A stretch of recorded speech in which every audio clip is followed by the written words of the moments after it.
High বন্ধুরা, কেমন আছেন? আশা করি সকলে ভালো আছেন। ইনশাল্লাহ আমি আলহামদুলিল্লাহ ভালো আছি। তো আপনাদের মাঝে নতুন একটা ব্লগ ভিডিও নিয়ে চলে আসলাম। এটা হচ্ছে কাপাসিয়া বাইসাগর। তো আমাদের কিশোরগঞ্জ থেকে প্রায় ৫-৫০-৬০ কিলো দূরে। তো এখানে আসছিলাম অনেক সকালে। তো আপনারা কি করতেছেন? আপনারা কমেন্টে জানাবেন ভিডিওটা দেখার পরে। এখানে কি বলবো, অসাধারণ সুন্দর, যা ভিডিওটা না দেখলে মিস করবেন। আসলে খুবই সুন্দর একটা জায়গা, চমৎকার। এটা হচ্ছে আপনার একটা জঙ্গল। তো যারা যারা আমাকে ভালোবাসা দিয়েছেন, ইনশাল্লাহ তাদের জন্য আমার অন্তরে ভালোবাসা রইল।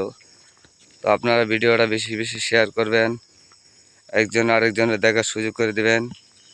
আসলে অসাধারণ। তো দেখতে পাচ্ছেন চতুর্দিক দিয়ে জঙ্গল। তো আপনাদের মাঝে নিয়ে আসলাম একটা ভিডিও। ভালো থাকবেন, সুস্থ থাকবেন। দেখা হবে আবারও পরবর্তী ভিডিওতে। খুদা হাফেজ, ভালো থাকবেন।